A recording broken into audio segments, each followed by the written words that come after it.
La madrugada del 17 de noviembre descendió sobre las afueras de Uruapan con esa quietud densa que precede a la violencia, cuando el aire mismo parece contener la respiración antes de que todo se desmorone.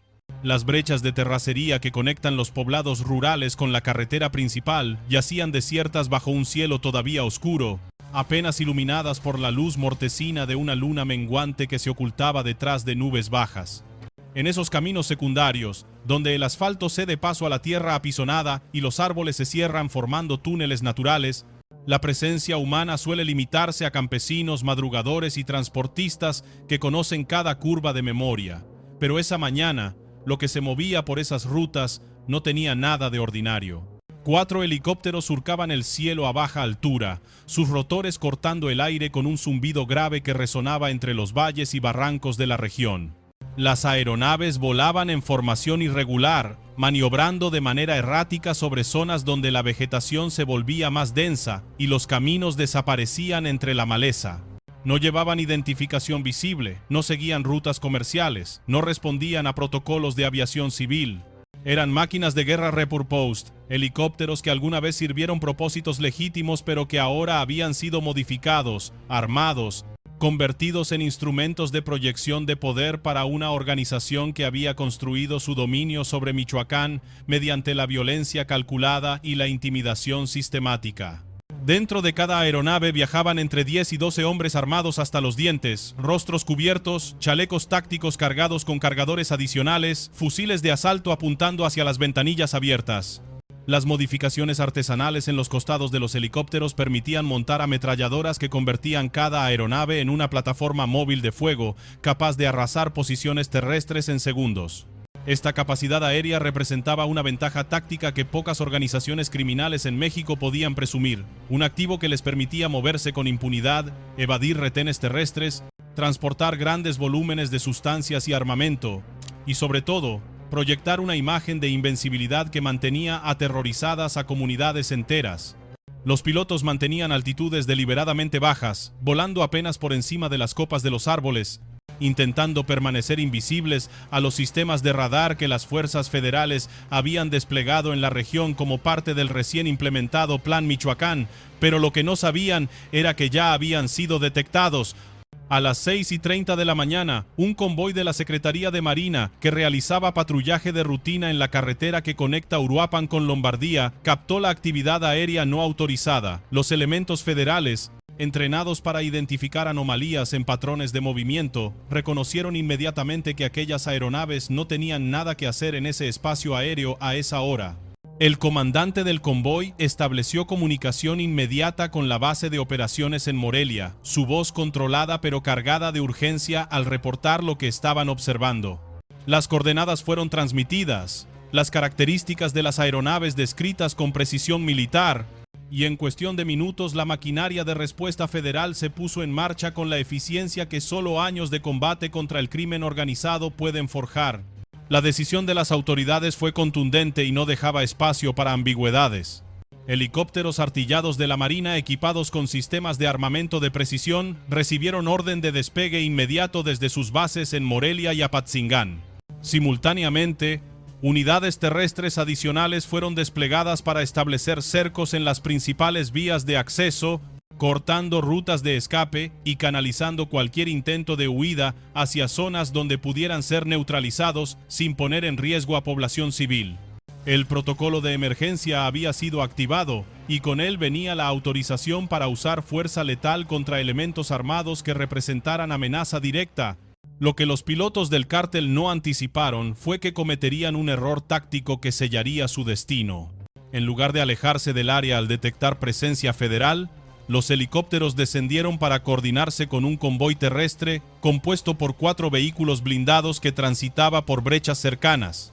Esta maniobra, probablemente diseñada para consolidar fuerzas ante una posible confrontación, les impidió ganar la altura necesaria para escapar cuando las aeronaves militares hicieron su aparición en el horizonte. Los helicópteros de la Marina, piloteados por personal de élite con cientos de horas de vuelo en operaciones de combate, establecieron superioridad aérea absoluta en cuestión de segundos. La diferencia entre profesionales militares y sicarios con entrenamiento básico de vuelo se haría evidente de la manera más brutal posible. Las primeras detonaciones rasgaron el silencio de la mañana a las 6:45, un estallido de violencia que sacudió el aire con la fuerza de un trueno desatado. Los elementos que viajaban en los helicópteros del cártel abrieron fuego contra las posiciones terrestres de la Marina, ráfagas de ametralladora trazando líneas letales en el aire mientras los pilotos intentaban maniobras evasivas que sus máquinas sobrecargadas apenas podían ejecutar. El sonido era ensordecedor, una sinfonía caótica de motores rugiendo, balas silbando, gritos ininteligibles mezclándose con el golpeteo metálico de los proyectiles impactando contra blindajes y estructuras metálicas. Los helicópteros militares respondieron con ráfagas precisas de ametralladora calibre 50, cada disparo calculado, cada trayectoria ajustada por sistemas de puntería que eliminaban el margen de error humano. El primer helicóptero del cártel recibió impactos directos en el fuselaje y el compartimento del motor, metal desgarrándose bajo la fuerza de proyectiles diseñados para penetrar blindajes ligeros. Una columna de humo negro comenzó a brotar de la aeronave mientras perdía altitud de manera abrupta, el motor tosiendo, fallando, muriendo en el aire. El piloto intentó un aterrizaje de emergencia en un campo abierto cercano, pero el helicóptero se estrelló violentamente contra el terreno. El impacto, levantando una nube masiva de polvo y escombros que se elevó como un hongo sobre el paisaje rural. Los ocupantes que lograron sobrevivir al choque intentaron abandonar los restos humeantes, pero el fuego cruzado los alcanzó antes de que pudieran buscar cobertura entre la vegetación. El segundo helicóptero sufrió un destino aún más espectacular. La aeronave, sobrecargada con personal y armamento, carecía de la maniobrabilidad necesaria para evadir el fuego militar sostenido. Los pilotos con entrenamiento rudimentario en combate aéreo cometieron el error fatal de intentar ganar altura de manera demasiado abrupta. El helicóptero recibió una ráfaga concentrada que destrozó el rotor de cola y la aeronave comenzó a girar sin control, describiendo círculos cada vez más cerrados antes de precipitarse contra una zona boscosa. El impacto generó una explosión que se escuchó a kilómetros de distancia.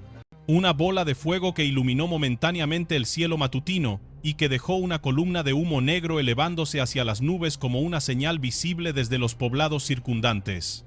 En las comunidades de San Miguel, Charagüén y Lombardía, las familias que apenas comenzaban sus rutinas matutinas se sobresaltaron con el sonido de las explosiones. El ruido sacudió ventanas, hizo vibrar puertas, despertó a niños que comenzaron a llorar sin entender qué sucedía. Los habitantes, acostumbrados a la violencia esporádica que caracteriza la región, pero nunca a algo de esta magnitud, se refugiaron en el interior de sus viviendas con movimientos rápidos dictados por el instinto de supervivencia. Madres empujaron a sus hijos bajo las camas. Padres cerraron cortinas y aseguraron puertas. Abuelos murmuraron oraciones mientras el sonido de las detonaciones continuaba resonando en la distancia. Las calles se vaciaron en minutos. Comercios que apenas abrían sus cortinas metálicas volvieron a cerrarlas. Escuelas suspendieron clases antes de que siquiera comenzaran. La carretera Uruapan-Lombardía, normalmente bulliciosa con el tráfico de transportistas y trabajadores que se dirigen a las huertas de aguacate, quedó completamente desierta, un listón de asfalto vacío que se extendía entre campos y bosques donde la batalla apenas comenzaba a desarrollarse. Mientras el combate aéreo se desarrollaba con intensidad devastadora, el convoy terrestre compuesto por 4 vehículos blindados intentaba escapar por brechas de terracería hacia zonas más boscosas donde la vigilancia aérea resultara menos efectiva. Las camionetas Suburban y Ram modificadas con placas de acero soldadas artesanalmente sobre sus carrocerías avanzaban a gran velocidad levantando nubes de polvo que marcaban su posición como señales visibles desde el aire. Los ocupantes que viajaban en las cajas de las camionetas disparaban de manera constante hacia las posiciones federales con fusiles de alto calibre, las detonaciones resonando sin pausa mientras las ráfagas de ametralladora intentaban mantener a raya a los elementos de la Marina que ya habían establecido posiciones estratégicas bloqueando las principales vías de escape.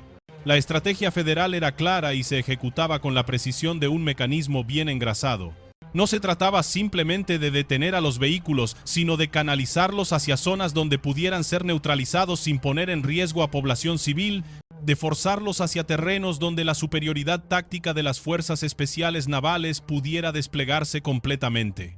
El primer vehículo blindado recibió impactos concentrados en sus llantas, el blindaje artesanal, protegiendo a los ocupantes de disparos directos al habitáculo, pero resultando completamente inútil contra una estrategia diseñada para inmovilizar en lugar de destruir.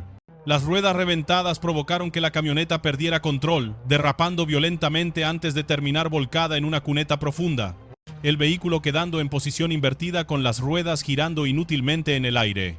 Los ocupantes intentaron abandonar el vehículo, arrastrándose por las ventanillas rotas, pero quedaron expuestos al fuego cruzado de elementos federales que habían anticipado exactamente esa maniobra. La segunda camioneta intentó retroceder al percatarse de la situación, el conductor ejecutando una maniobra de reversa a alta velocidad que levantó una cortina de tierra y piedras.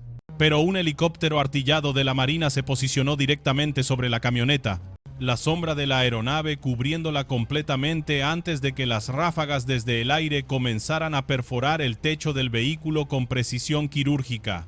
El blindaje lateral, diseñado para resistir disparos horizontales, no ofrecía protección alguna contra un ataque vertical. El vehículo se detuvo de golpe, humo comenzando a salir de su interior mientras los disparos cesaban, y el silencio que siguió resultaba casi tan ensordecedor como la violencia que lo precedió. Los dos vehículos restantes intentaron dispersarse tomando caminos diferentes en un último esfuerzo desesperado por escapar del cerco que se cerraba a su alrededor. Uno se adentró en una zona boscosa donde los árboles dificultaban la vigilancia aérea directa, el conductor apostando a que la cobertura natural le daría tiempo suficiente para alcanzar alguna ruta de escape alternativa. Pero los elementos terrestres de la Marina ya habían anticipado esta maniobra, posicionándose en puntos estratégicos identificados durante el reconocimiento previo del área. El cerco se cerró cuando unidades que habían permanecido en reserva cortaron el paso del vehículo en un estrecho sendero flanqueado por barrancos que no dejaban espacio para maniobrar. Sin opciones de escape y rodeados completamente por fuerzas federales que mantenían sus armas apuntadas, los ocupantes se rindieron después de un breve intercambio de disparos que dejó claro que cualquier resistencia adicional sería suicida. El último vehículo blindado protagonizó la resistencia más prolongada y desesperada de toda la operación terrestre. El conductor, evidentemente con mayor experiencia que los demás, utilizaba el terreno irregular a su favor, serpenteando entre rocas y depresiones naturales que dificultaban los disparos directos, aprovechando cada elevación del terreno como cobertura temporal.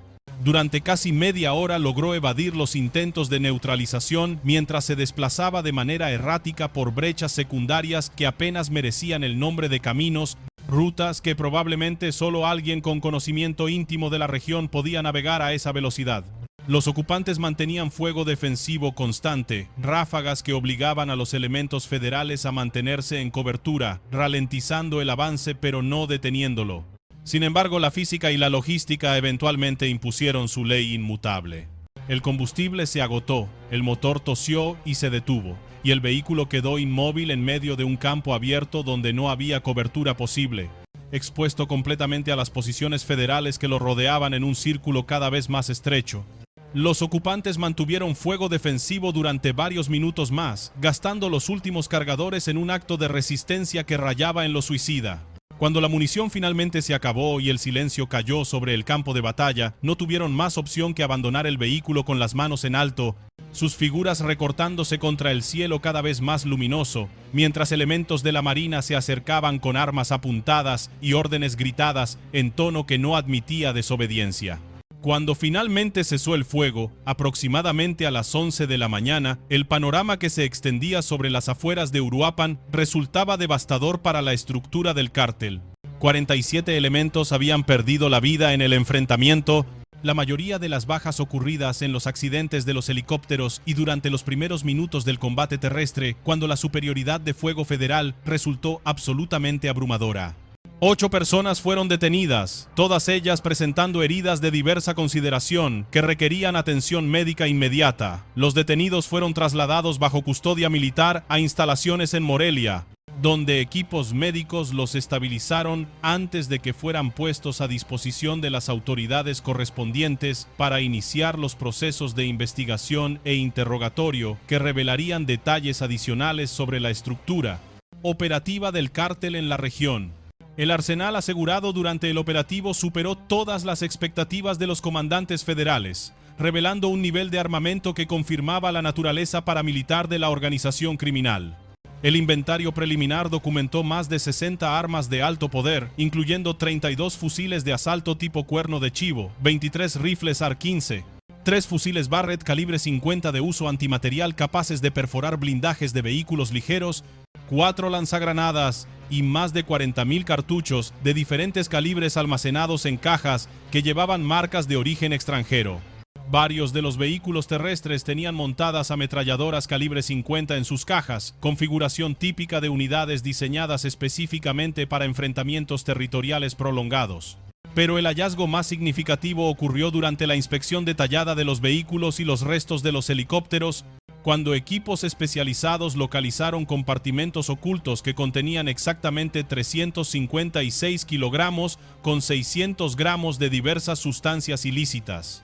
El cargamento incluía 212 kilogramos de metanfetamina cristalizada, 98 kilogramos de cocaína y 46 kilogramos con 600 gramos de fentanilo.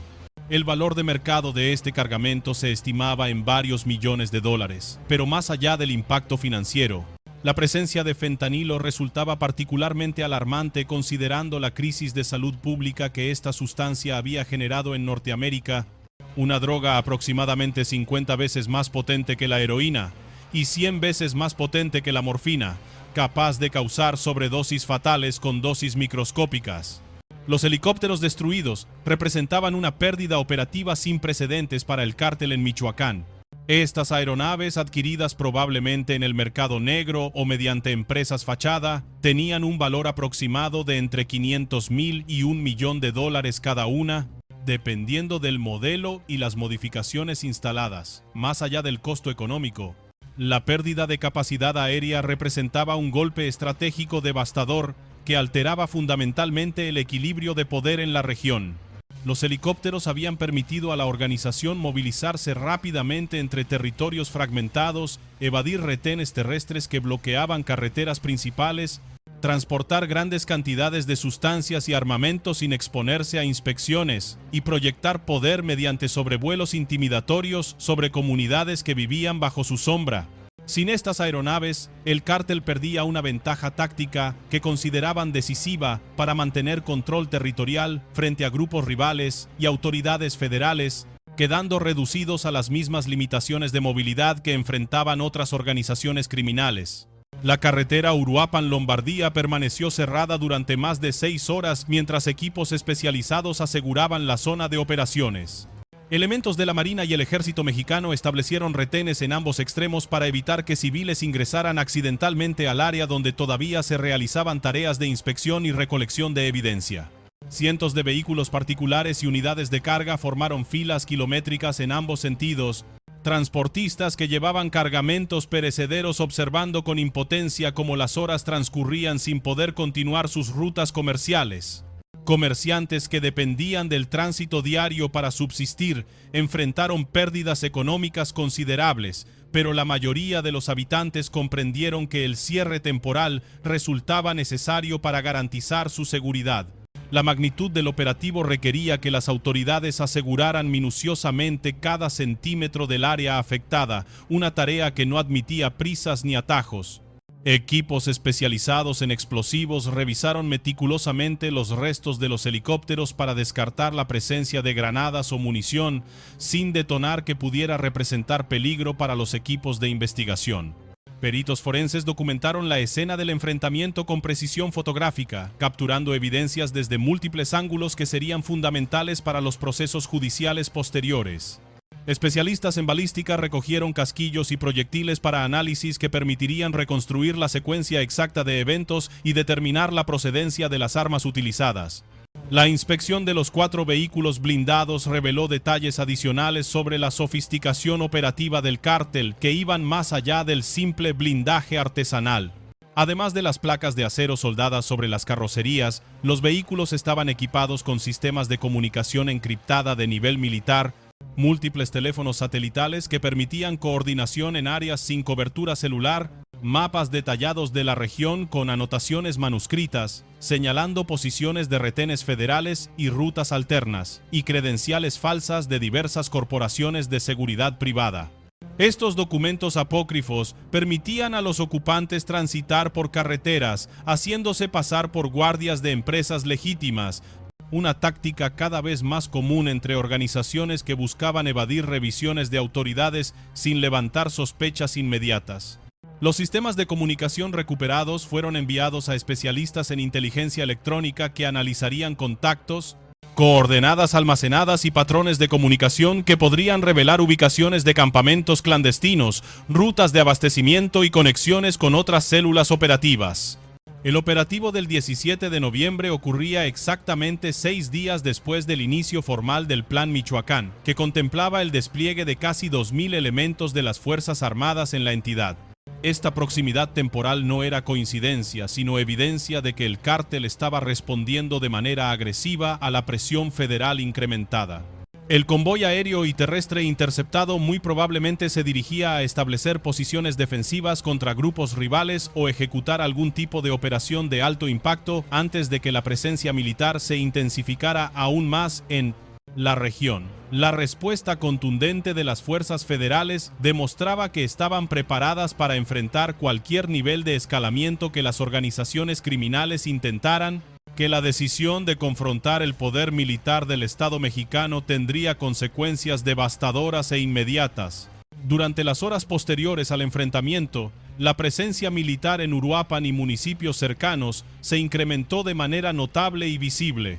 Convoyes de la Marina y el ejército mexicano patrullaban las calles principales con una frecuencia que los habitantes no habían visto en años.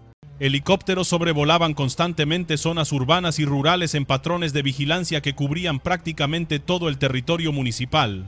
Se establecieron retenes temporales en decenas de puntos estratégicos, particularmente en los accesos a zonas rurales, donde el cártel tradicionalmente había operado con impunidad. La estrategia buscaba aprovechar el golpe propinado a la organización para presionar aún más su estructura operativa, evitando que pudieran reorganizarse rápidamente y reafirmando la presencia del Estado en territorios que durante años habían sido considerados zona de nadie. Los 8 detenidos fueron sometidos a interrogatorios exhaustivos diseñados para extraer información sobre la estructura de mando del cártel en Michoacán, rutas de abastecimiento de sustancias y armas desde puntos de entrada en puertos y fronteras, ubicación de campamentos clandestinos y laboratorios de producción de drogas sintéticas, y posibles operaciones futuras que estuvieran en fase de planeación. Este tipo de inteligencia resultaba invaluable para planificar operativos subsecuentes que pudieran continuar desarticulando la red criminal mientras se encontraba debilitada y desorganizada por las pérdidas sufridas. Uruapan y sus alrededores representaban territorio estratégico de valor incalculable para cualquier organización criminal que operara en Michoacán, y comprender esta importancia era fundamental para dimensionar la magnitud del operativo. La región producía aproximadamente el 30% del aguacate mundial, una actividad económica que generaba miles de millones de pesos anuales y que había atraído la atención del crimen organizado como fuente de ingresos mediante extorsión sistemática. Los carteles habían encontrado en la extorsión a productores y empacadores una fuente constante y predecible de ingresos que no dependía de los riesgos asociados con el tráfico de drogas. Las cuotas semanales impuestas podían alcanzar hasta 200,000 pesos para los productores más grandes, y quienes se negaban a pagar enfrentaban amenazas directas, destrucción de cultivos mediante incendios provocados, secuestros de familiares y asesinatos selectivos diseñados para intimidar al resto de empresarios del sector. Esta economía paralela de terror había convertido a Uruapan en uno de los territorios más disputados del estado. Además, las carreteras que atravesaban la región conectaban directamente con el puerto de Lázaro Cárdenas en la costa michoacana, una de las principales puertas de entrada de precursores químicos procedentes de Asia que se utilizaban en la producción de metanfetamina y fentanilo en laboratorios clandestinos ubicados en zonas serranas. Controlar los corredores logísticos entre este puerto y los centros de producción representaba una ventaja competitiva decisiva para cualquier organización. El cártel que dominaba estas rutas podía mover grandes volúmenes de sustancias hacia mercados en Estados Unidos con mayor eficiencia que sus competidores, reduciendo tiempos de tránsito minimizando exposición a puntos de inspección y maximizando márgenes de ganancia en un negocio donde la velocidad y la discreción determinaban la diferencia entre el éxito y el fracaso. El Cártel Jalisco Nueva Generación había convertido a Michoacán en prioridad estratégica absoluta, manteniendo presencia en gran parte de los municipios del estado, según estudios de seguridad realizados por dependencias federales. Esta penetración territorial masiva les permitía operar con libertad en vastas extensiones donde históricamente las autoridades habían tenido presencia limitada o directamente nula, creando feudos criminales donde la ley del Estado mexicano existía solo nominalmente, mientras que las reglas las imponía la organización criminal. Los 47 elementos abatidos el 17 de noviembre presuntamente formaban parte de células élite que respondían a operadores regionales clave dentro de la estructura del cártel. La pérdida de casi 50 sicarios en un solo enfrentamiento representaba un golpe devastador contra su capacidad operativa inmediata y su estructura de mando. Reemplazar personal entrenado y equipado requería tiempo considerable, recursos económicos significativos y generaba vulnerabilidad temporal que tanto grupos rivales como autoridades federales podían explotar mediante operativos adicionales o intentos de expansión territorial. Para dimensionar la magnitud histórica de este operativo resultaba fundamental compararlo con enfrentamientos previos en la región.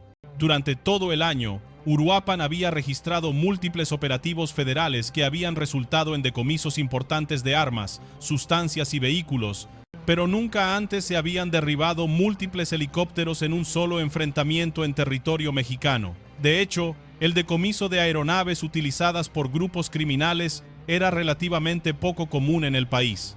La mayoría de las organizaciones carecían de capacidad aérea significativa o la utilizaban de manera extremadamente cautelosa para evitar confrontaciones directas con fuerzas militares que contaban con superioridad absoluta en combate.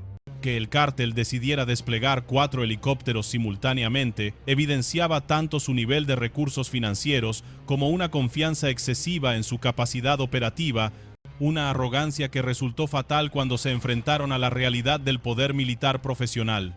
Durante años, la organización había proyectado una imagen de invencibilidad en Michoacán que servía a propósitos tanto prácticos como psicológicos. Sus vehículos blindados circulaban abiertamente por carreteras sin temor a ser detenidos. Sus helicópteros sobrevolaban comunidades en vuelos rasantes diseñados para intimidar. Sus convoys armados se desplazaban por zonas rurales como ejércitos de ocupación. Esta exhibición constante de poder militar buscaba intimidar tanto a grupos rivales como a población civil, generando la percepción de que las autoridades carecían de capacidad o voluntad para enfrentarlos. El operativo del 17 de noviembre destruyó completamente esa narrativa de manera espectacular y pública. Las imágenes de los helicópteros destruidos, con sus estructuras retorcidas, humeando entre campos y bosques, los vehículos blindados capturados alineados como trofeos de guerra, y el arsenal decomisado dispuesto sobre lonas para documentación fotográfica, circularon rápidamente por redes sociales y medios de comunicación locales. Para los habitantes de Uruapan y municipios cercanos, estas imágenes representaban esperanza tangible de que finalmente las autoridades tenían la capacidad y la determinación de recuperar control territorial que durante años había pertenecido de facto a organizaciones criminales. Para los integrantes del cártel, las mismas imágenes representaban una advertencia contundente de que la impunidad de la que habían disfrutado tenía límites muy reales y que cruzarlos conllevaba consecuencias devastadoras. Para organizaciones rivales que también operaban en Michoacán, las imágenes representaban una oportunidad potencial de intentar avanzar sobre territorios que el cártel debilitado podría tener dificultades para defender mientras se recuperaba de las pérdidas sufridas y reconstruía su capacidad operativa. Los vehículos blindados y los restos de los helicópteros fueron trasladados a instalaciones militares en Morelia para análisis exhaustivos que revelarían información adicional sobre la estructura del cártel. Equipos forenses especializados realizarían peritajes diseñados para identificar a todos los ocupantes mediante huellas dactilares, registros dentales y, cuando fuera posible, análisis genético comparado contra bases de datos nacionales e internacionales. Esta información se cruzaría con archivos criminales para determinar si alguno de los abatidos tenía órdenes de aprehensión pendientes, había participado en otros hechos violentos documentados o formaba parte de estructuras operativas en otros estados del país. Las armas decomisadas también proporcionarían información valiosa mediante el rastreo de números de serie que podrían determinar su origen y las rutas de tráfico ilegal. Muchas de estas armas probablemente habían sido traficadas ilegalmente desde Estados Unidos, información que sería compartida con autoridades estadounidenses para combatir el flujo transfronterizo de armamento que alimentaba la violencia en México. Algunas piezas podrían estar vinculadas con otros delitos cometidos en diferentes partes del país, conexiones que ayudarían a construir casos más sólidos contra operadores de alto nivel dentro de la organización criminal. El operativo también generaba impacto económico directo sobre las finanzas del cártel que iba más allá del valor del material perdido. Más allá del costo de los helicópteros, vehículos blindados y armamento, el costo de reemplazar a 47 elementos entrenados resultaba considerable en términos financieros y operativos. Cada sicario representaba inversión en reclutamiento, entrenamiento, equipamiento y pagos mensuales que podían oscilar entre 15,000 y 40,000 pesos dependiendo de su función dentro de la organización y su experiencia operativa. Multiplicado por casi 50 elementos, la pérdida mensual en nómina alcanzaba varios millones de pesos que impactaban directamente el flujo de efectivo de la organización. Además, reclutar nuevos elementos después de una derrota tan contundente y pública resultaba más difícil porque candidatos potenciales percibían mayor riesgo y podrían demandar compensaciones más altas o simplemente optar por trabajar para Contaling ODS, organizaciones que parecieran más estables y menos vulnerables a operativos federales de esta magnitud. Para los productores de aguacate de la región, este operativo generaba sentimientos profundamente encontrados que reflejaban la complejidad de vivir en territorio disputado por el crimen organizado. Por un lado, existía esperanza genuina de que la presión militar sostenida finalmente lograra desarticular las redes de extorsión que durante años habían afectado sus márgenes de ganancia y convertido una industria próspera en una actividad donde el miedo era tan constante como las cosechas. Muchos productores habían considerado seriamente abandonar sus huertas porque las cuotas semanales impuestas por el cártel hacían que sus negocios apenas fueran rentables, forzándolos a tomar decisiones imposibles entre pagar la extorsión o arriesgar violencia contra ellos y sus familias. Si el operativo marcaba el inicio de una etapa donde pudieran operar sin esa carga económica y psicológica, representaría una transformación económica para miles de familias que dependían directa o indirectamente de la industria aguacatera. Por otro lado, también existía preocupación fundada en experiencias pasadas. Históricamente, cuando los cárteles sufrían golpes importantes que afectaban sus ingresos, buscaban recuperar las pérdidas financieras mediante acciones más agresivas contra sectores productivos. La lógica perversa dictaba que si perdían cargamentos de drogas y capacidad operativa, incrementarían la presión sobre fuentes de ingresos más estables como la extorsión, potencialmente aumentando las cuotas exigidas o expandiendo el número de productores obligados a pagar. Esta dinámica había ocurrido en otras regiones de México y no había razón para pensar que Michoacán sería diferente. Las autoridades municipales de Uruapan y poblaciones cercanas se reunieron con comandantes militares durante las horas posteriores al operativo para coordinar esfuerzos diseñados a consolidar los avances logrados mediante el enfrentamiento. Estos encuentros buscaban establecer líneas de comunicación directa y protocolos de respuesta rápida ante posibles represalias del cártel. Las autoridades locales, a pesar de sus limitaciones en recursos y frecuentemente comprometidas por corrupción o intimidación, conocían mejor que nadie las dinámicas sociales específicas de sus comunidades, información invaluable para identificar colaboradores del crimen organizado, detectar actividades sospechosas y comprender cómo las organizaciones criminales se infiltraban en el tejido social local. La coordinación entre diferentes niveles de gobierno sería fundamental para determinar si el golpe del 17 de noviembre realmente representaba un punto de inflexión o simplemente otro episodio en un conflicto que parecía no tener fin. El operativo marcaba indiscutiblemente un antes y un después en la situación de seguridad en Uruapan, pero las próximas semanas y meses determinarían si este golpe devastador realmente representaba el principio de una nueva etapa de control territorial por parte del Estado mexicano o si la organización criminal lograría adaptarse, recuperarse y continuar sus operaciones con ajustes tácticos que compensaran las pérdidas sufridas.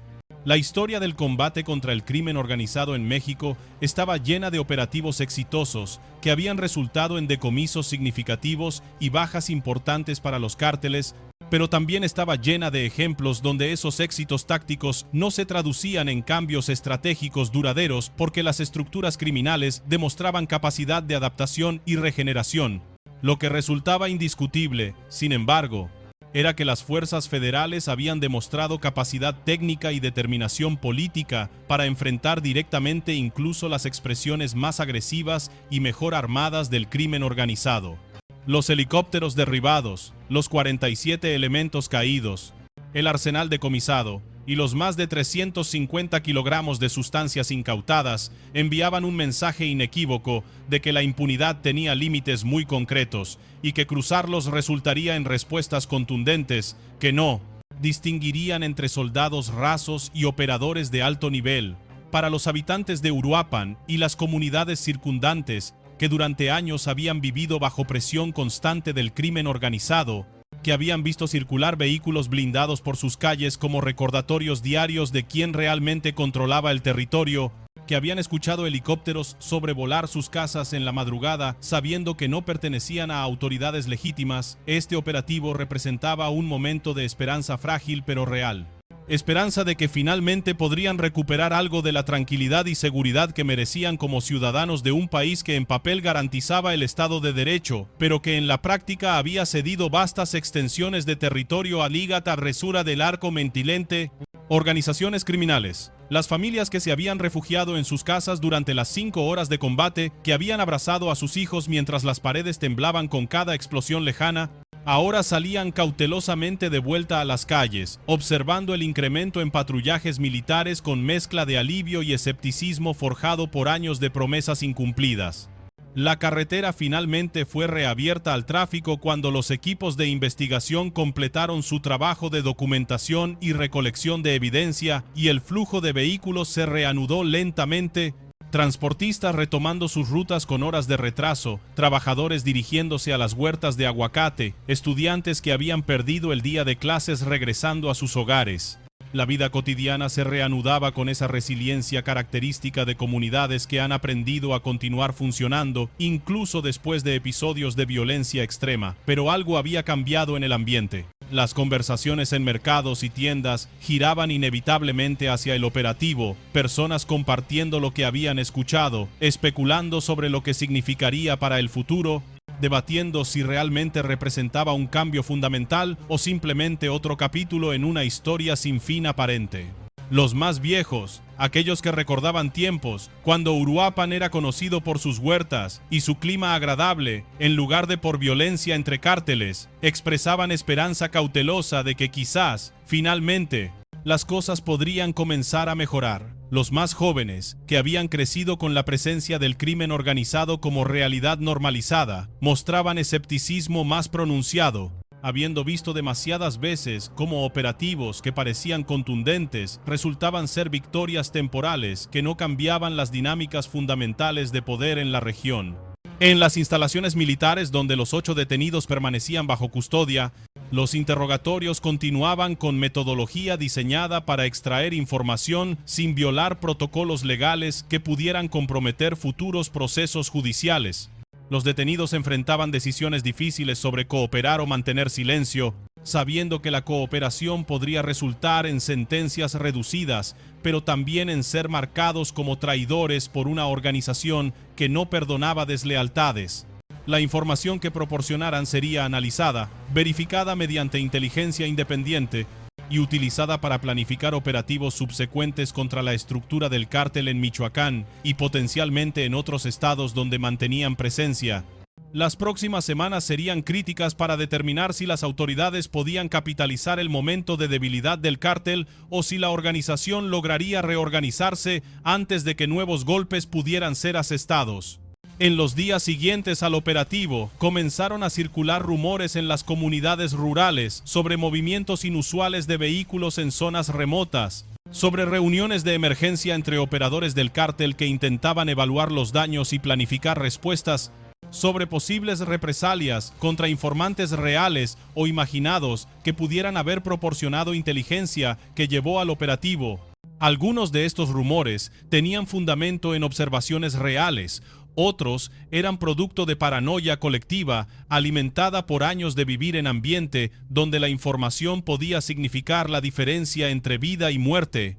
Las autoridades federales tomaban todos los rumores seriamente, incrementando patrullajes en áreas identificadas como potenciales objetivos de represalias, ofreciendo protección a individuos que pudieran estar en riesgo y manteniendo presencia visible que disuadiera acciones de venganza que pudieran socavar la confianza pública en la capacidad del Estado de proteger a quienes cooperaban con la justicia. El balance final del operativo del 17 de noviembre quedaría registrado en informes oficiales con lenguaje técnico y estadísticas precisas, pero su verdadero significado se mediría en términos menos cuantificables. Se mediría en las conversaciones de familias que discutían si era seguro enviar a sus hijos a la escuela sin miedo constante, en las decisiones de productores sobre si invertir en sus huertas confiando en que podrían retener sus ganancias, en la voluntad de comerciantes de mantener sus negocios abiertos, en lugar de cerrar y migrar hacia ciudades más grandes donde el crimen organizado tuviera menos presencia visible. Se mediría en la disposición de testigos de crímenes a presentarse ante autoridades sin temor de que su cooperación resultara en amenazas contra ellos y sus familias. Se mediría en 1000 pequeñas decisiones cotidianas que colectivamente determinarían si una comunidad podía comenzar a sanar o si permanecería atrapada en ciclos de violencia y miedo que parecían autoperpetuarse sin fin visible. Los helicópteros destruidos yacían en campos donde eventualmente serían desmantelados completamente, sus partes catalogadas como evidencia, pero las imágenes de sus estructuras retorcidas permanecerían en la memoria colectiva de Uruapan como símbolos de que el poder del crimen organizado, por abrumador que pareciera, no era absoluto ni invencible. Esas imágenes se convertirían en parte del folclore local, historias que se contarían en años futuros sobre el día cuando 4 helicópteros del cártel cayeron del cielo y la batalla duró casi 5 horas, cuando el sonido de las explosiones se escuchó en todos los poblados circundantes y las familias se refugiaron en sus casas sin saber qué pasaría después. La verdad que emergía del operativo del 17 de noviembre era compleja y resistía narrativas simplistas sobre victorias definitivas o derrotas permanentes. El Estado mexicano había demostrado capacidad de responder con fuerza abrumadora cuando recursos adecuados eran desplegados y coordinación entre agencias funcionaba correctamente, pero también quedaba claro que estos operativos requerían niveles de compromiso de recursos que no podían sostenerse indefinidamente en todo el territorio nacional. El cártel había sufrido golpe devastador que afectaría sus operaciones durante meses, pero la organización tenía presencia en múltiples estados y capacidad demostrada de adaptarse a presión gubernamental mediante cambio de tácticas, rutas y estructuras operativas. Lo que había cambiado fundamentalmente era la percepción, tanto dentro de las comunidades afectadas como dentro de las propias organizaciones criminales, de que el dominio territorial absoluto era ilusorio y que el Estado mexicano, cuando decidía actuar con determinación, poseía capacidades que ningún cártel podía igualar en confrontación directa. Esta percepción, frágil y sujeta a erosión, si no era reforzada mediante presencia sostenida y resultados consistentes, representaba quizás el activo más valioso ganado durante esas 5 horas de combate en las afueras de Uruapan. Para las madres que habían abrazado a sus hijos bajo las camas mientras las explosiones sacudían sus casas, para los productores que se levantaban cada día enfrentando decisiones imposibles entre pagar extorsión o arriesgar violencia, para los jóvenes que crecían en ambiente donde normalidad significaba presencia constante de hombres armados circulando con impunidad, el operativo del 17 de noviembre representaba algo más que estadísticas sobre elementos abatidos y armas decomisadas.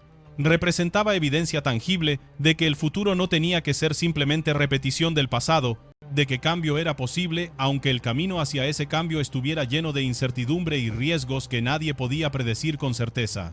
Y esa evidencia, por frágil que fuera, era suficiente para mantener viva la esperanza que en territorios como Uruapan se había convertido en el recurso más escaso y valioso de todos,